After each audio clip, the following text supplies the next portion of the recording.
నమస్తే welcome to టీవీ4 Telugu news. రాష్ట్ర ప్రభుత్వం గత కొన్ని నెలలుగా జూడాలకు స్టైఫండ్స్ విడుదల చేయడం లేదని ప్రభుత్వం వెంటనే స్టైఫండ్స్ విడుదల చేయాలని సిద్దిపేట జిల్లా జూడాల ప్రెసిడెంట్ ప్రత్యూష్ డిమాండ్ చేశారు. ప్రభుత్వ ఆసుపత్రిలో పనిచేస్తున్న జూడాలకు దాడులకు పాల్పడకుండా ఉండేందుకు రక్షణ కల్పించాలని అన్నారు. సిద్దిపేట జిల్లా కేంద్రంలోని ప్రభుత్వ ఆసుపత్రి ఎదుట జూడాలు ధర్నా నిర్వహించారు. జూడాలకు సరైన సౌకర్యాలు కల్పించాలని, రాష్ట్ర ప్రభుత్వం వెంటనే తమ సమస్యలు పరిష్కరించాలని డిమాండ్ చేశారు.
We want justice. We want justice. We want justice. We want justice. Jai Juda. Jai Juda. We want justice. We want justice. We want justice.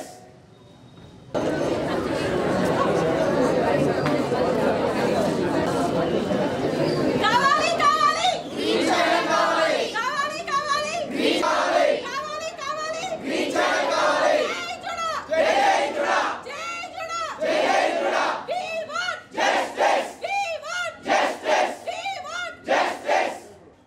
ఈ రోజు తెలంగాణ రాష్ట్రంలో ఉన్న మెడికల్ కాలేజెస్లో ఉన్న జూనియర్ డాక్టర్స్ అందరూ స్ట్రైక్ మీద ఉన్నారు. దానికి స్ట్రైక్కి కారణాలు ఏంటంటే, ఫస్ట్ మా డిమాండ్ రెగ్యులరైజేషన్ ఆఫ్ స్టైఫండ్స్.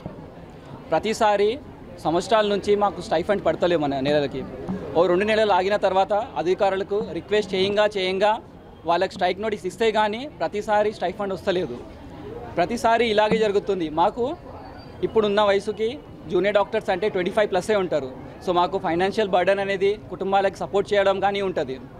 ఈ వయసుకు వచ్చిన తర్వాత కూడా మాకు స్టైఫండ్కి టైంగా రాకపోవడం వల్ల చాలా ఫైనాన్షియల్ క్రైసిస్కి జూనియర్ డాక్టర్స్ అఫెక్ట్ అవుతున్నారు. దానివల్ల పర్సనల్లీ వాళ్ళు చాలా అఫెక్ట్ అవుతున్నారు.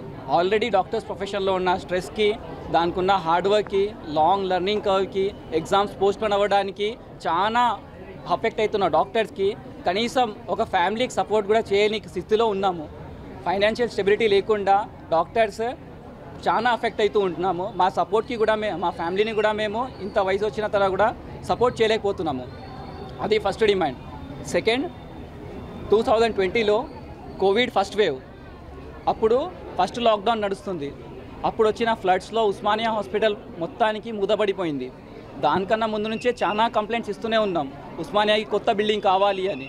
చాలాసార్లు సీలింగ్స్ డాక్టర్స్ మీద, పేషెంట్స్ మీద పడ్డాయి, వాళ్ళు ఇంజూర్ అయ్యారు. కానీ ఇప్పటి వరకు ఒక సాలిడ్ స్టెప్ కానీ, ఒక అష్యూరెన్స్ కానీ లేదు ఉస్మానియా కొత్త హాస్పిటల్ కట్టడానికి. మొత్తం తెలంగాణ స్టేట్లో ఎక్కడ ఏ పేషెంట్ ఎటువంటి సిచ్యువేషన్లో ఉన్నా, ఏ హాస్పిటల్లో ఉన్నా, ట్రీట్మెంట్ అఫోర్డ్ చేయగలిగినా లేనా, అందరికీ ఒక్కటే హోప్ ఉంటుంది, ఎక్కడ ట్రీట్మెంట్ జరగకపోయినా ఉస్మానియాలో జరుగుతుందని. కానీ అందరికీ సపోర్ట్ ఇచ్చే ఉస్మానియా, తెలంగాణకి హోప్ ఉన్న ఉస్మానియా దీనమైన పరిస్థితిలో ఉంది. ఉస్మానియాకి కొత్త బిల్డింగ్ కావాల్సిందే. థర్డ్ డిమాండ్, హాస్పిటల్లో, గవర్నమెంట్ హాస్పిటల్లో వచ్చే పేషెంట్స్ కొందరు ట్రీట్మెంట్ అఫోర్డ్ చేయగలుగుతారు, కొందరు ఏమీ లేకుండా వస్తారు, ఫైనల్ రిసార్ట్ లాగా వస్తారు ఇక్కడ ట్రీట్మెంట్ కోరుకోవడానికి. అలాంటి గవర్నమెంట్ హాస్పిటల్లో చాలా బేసిక్ ఫెసిలిటీస్, ఇన్వెస్టిగేషన్స్ ఇంకా మెడిసిన్స్ లేకపోవడం వల్ల పేషెంట్స్కి డాక్టర్స్ ఉన్నా కానీ సరిగ్గా ట్రీట్మెంట్ అందిలేకపోతున్నాము. దానివల్ల పేషెంట్ హెల్త్కి ఏం ఇంప్రూవ్ అవుతలేదు అండ్ మేము మా ప్రొఫెషన్కి కూడా జస్టిఫై చేయలేకపోతున్నాం.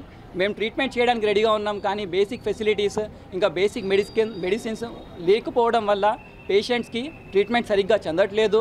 దానివల్ల వాళ్ళ కండిషన్ ఇంప్రూవ్ అవ్వట్లేదు. దానివల్ల ఇంకో కాంప్లికేషన్ ఏమొస్తుందంటే పేషెంట్స్ ఇంప్రూవ్ అవ్వకపోవడం వల్ల డాక్టర్స్ మీద దాడులు ఎక్కువవుతున్నాయి, డాక్టర్స్ మీద వచ్చే ఇబ్బందులు ఎక్కువవుతున్నాయి. ఎవరైనా ఎప్పుడైనా హాస్పిటల్లో ఉన్న డాక్టర్ ఖాళీగా ఉండట్లేదు, 24/7 వర్క్ చేస్తున్నారు. కొందరు 48 అవర్స్ వర్క్ చేస్తున్నారు, కొందరు 72 అవర్స్ వర్క్ చేస్తున్నారు. ఇంత వర్క్ చేసిన తర్వాత కూడా కొన్ని బేసిక్ ఫెసిలిటీస్ లేకుండా వల్ల పేషెంట్ ఎఫెక్ట్ అవుతుండు. దాంతోపాటు వచ్చే పేషెంట్ కూడా ఏం చేయాలో తెలియకపోవడం వల్ల వాళ్ళ కోపం డాక్టర్ల మీద ప్రెజెంట్ చేసి చూపించి వాళ్ళ మీద అటాక్ చేయడం జరుగుతుంది. ఇలాంటి పరిస్థితుల్లో డాక్టర్కి వర్క్ స్పేస్లో కానీ ఉన్న సేఫ్టీ లేదు. సో డాక్టర్స్ చాలామంది ఇంజూర్ అవుతున్నారు, వాళ్ళ వర్క్ సరిగా చేయలేకపోతున్నారు. అదే మోటివేషన్లో కరెక్ట్గా హెల్త్ కేర్ ప్రొవైడ్ చేయలేకపోతున్నారు. లాస్ట్లీ బేసిక్ ఫెసిలిటీస్ మెడికల్ కాలేజెస్లో హాస్పిటల్స్లో డాక్టర్స్కి లేవు, డాక్టర్స్కి సరిగ్గా హాస్టల్ ఫెసిలిటీస్ లేవు, లైబ్రరీస్ లేవు, హాస్పిటల్లో డ్రింకింగ్ వాటర్ ఫెసిలిటీస్ లేవు, డ్యూటీ డాక్టర్స్కి ఉండడానికి రూమ్ లేవు, ఎట్ ద ఎండ్ తినడానికి కనీసం మంచి ఫుడ్ కూడా లేదు. ఇలాంటివన్నీ పరిస్థితుల్లో స్టిల్ మేము ఉండి డ్యూటీస్ అవాయిడ్ చేయకుండా మేము హెల్త్ కేర్ ప్రొవైడ్ చేస్తున్నాం. మేము ఫైట్ చేస్తుంది చాలా బేసిక్ నీడ్స్. ఇది పెద్ద విషయం కాదు, మా కోసం మేము లగ్జరీస్ అడగట్లేదు. ఇది చాలా బేసిక్ నీడ్స్. ఇది మాకు అందిస్తే మేము ఇంకా బెటర్ హెల్త్ కేర్ ప్రొవైడ్ చేయగలుగుతాం. ఇది మా కోసం కాదు, ఇది ప్రజల కోసం. Please support us. స్ట్రైక్ ఇచ్చాము, ఇప్పటిదాకా అప్రోప్రియేట్ రెస్పాన్స్ రాలేదు. ప్రతిసారి మేము చేస్తున్నామని చెప్పారు కానీ ఒక డెఫినెట్గా పేపర్ మీద నోటీస్ రాలేదు that we'll do it. So Telangana JUDA and all the medical colleges in the state అందరూ ఇండిఫినెట్ స్ట్రైక్, అంటే మా డిమాండ్స్ ఫుల్ఫిల్ అయ్యే వరకు మేము స్ట్రైక్ మీద ఉంటామని చెప్పాము. అండ్ డిమాండ్స్ ఫుల్ఫిల్ అయ్యేదాకా మేము స్ట్రైక్ మీద ఉంటాము. ఈ స్ట్రైక్లో మేము ఎలెక్టివ్ డ్యూటీస్ అంటే ఎలెక్టివ్గా ఉన్న ఓటీస్, ఆపరేషన్ థియేటర్స్, వార్డ్స్ ఇంకా ఓపీడీస్ అనేది మేము అటెండ్ అవ్వము. ఎమర్జెన్సీస్ అనేవి మేము చూసుకుంటాము. ఈ స్ట్రైక్లో ఏదైనా పేషెంట్ హెల్త్ మాత్రం ఎఫెక్ట్ అవ్వదు. పేషెంట్ కేర్ ఉంటుంది. మా స్ట్రైక్ అయ్యే వరకు మా డిమాండ్స్ ఫుల్ఫిల్ అయ్యే వరకు మేము స్ట్రైక్లో ఉంటాము.